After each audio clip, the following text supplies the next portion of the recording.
rain had a rhythm that afternoon, a soft, steady patter against the glass panes of the old greenhouse. Inside, the world felt entirely suspended in time.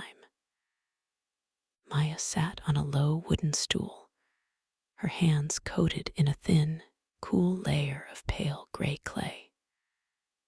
The pottery wheel spun with a low, comforting hum, a rhythmic sound that resonated in the quiet room like a purring cat on a warm hearth.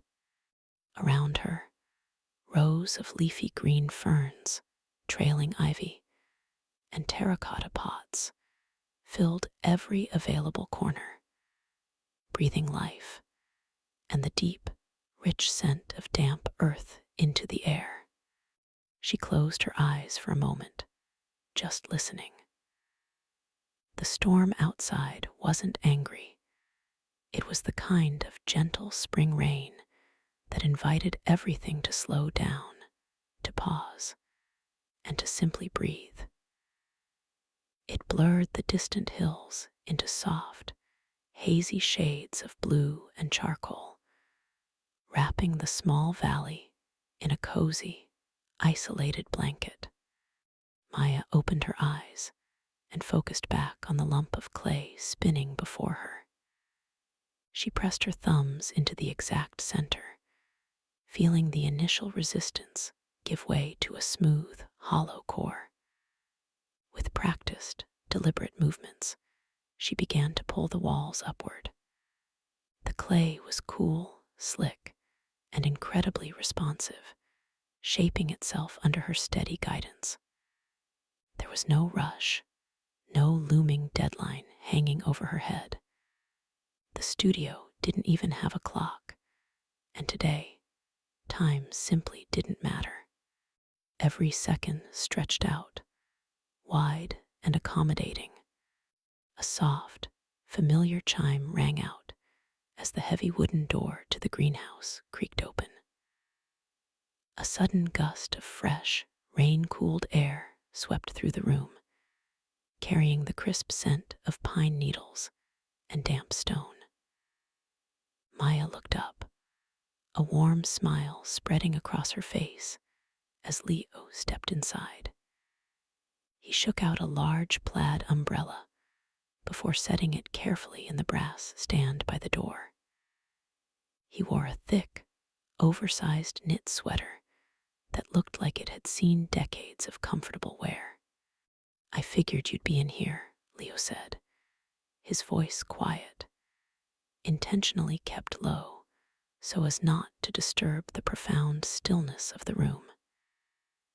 He held up a brown paper bag that gave off the rich, buttery aroma of fresh cinnamon pastries.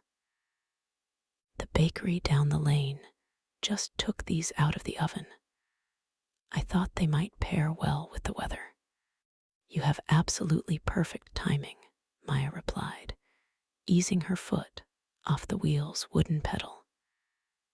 The spinning slowed to a gentle, graceful stop.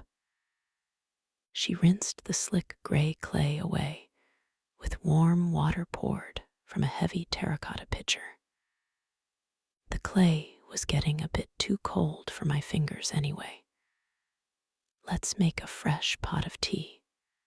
Leo walked over to the small iron stove, where a heavy copper kettle was simmering away, sending a thin plume of white steam into the air.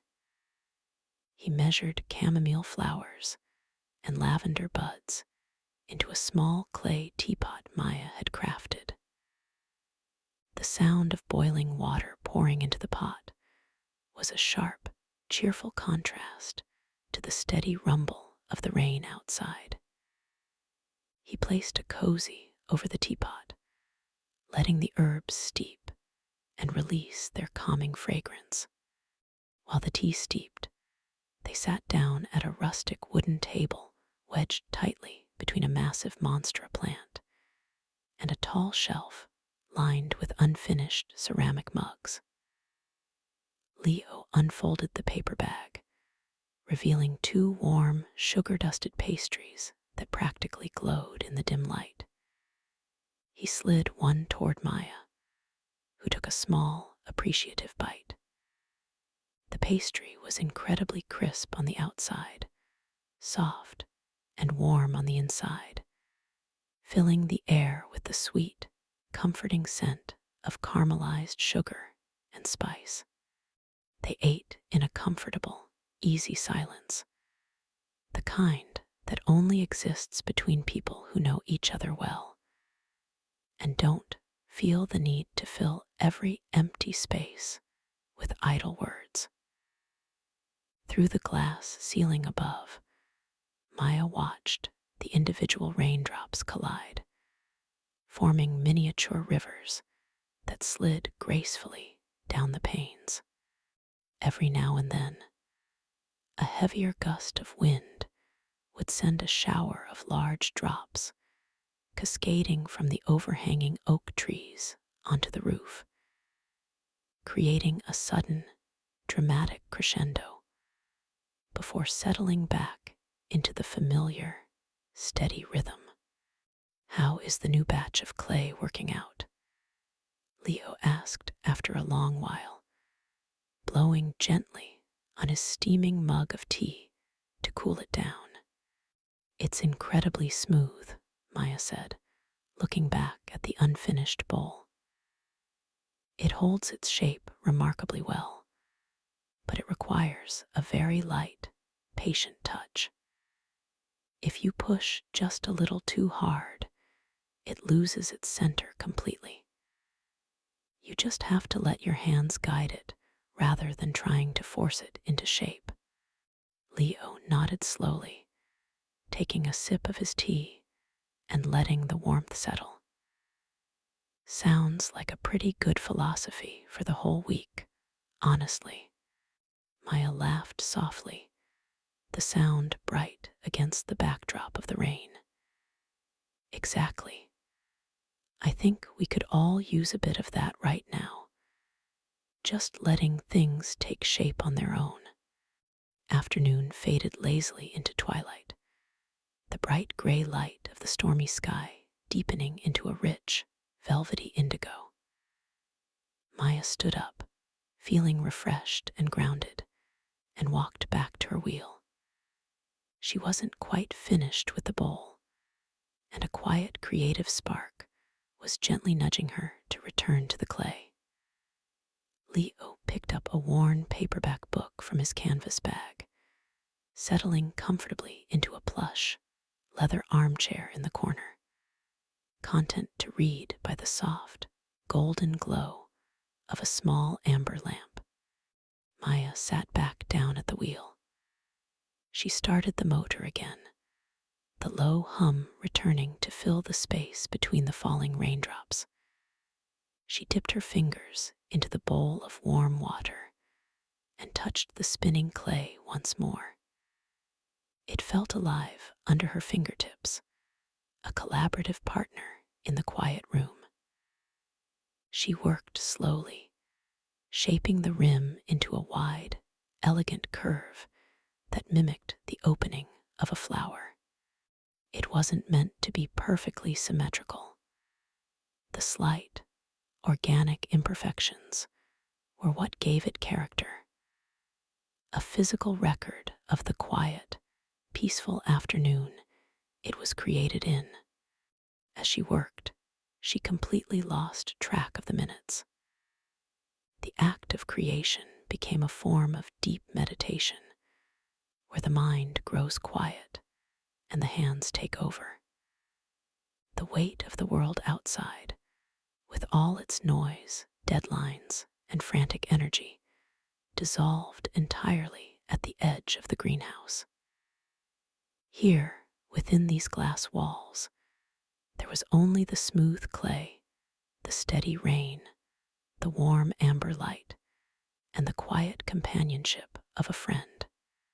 By the time she finally cut the finished bowl from the wheel using a thin wire, the rain had tapered off into a light, barely noticeable mist.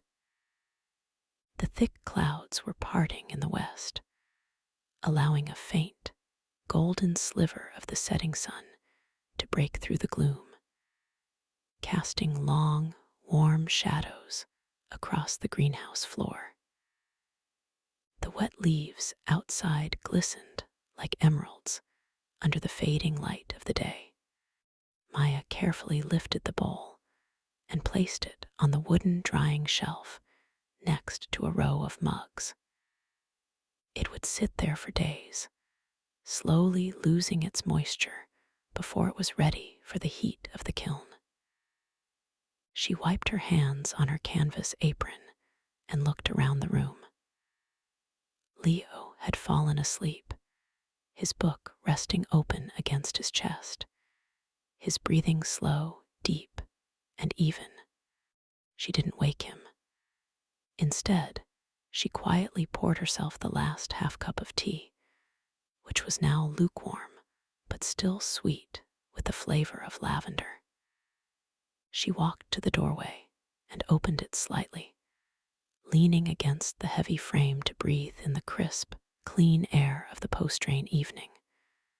The earth smelled completely renewed, washed clean of the old day, and ready for whatever came next.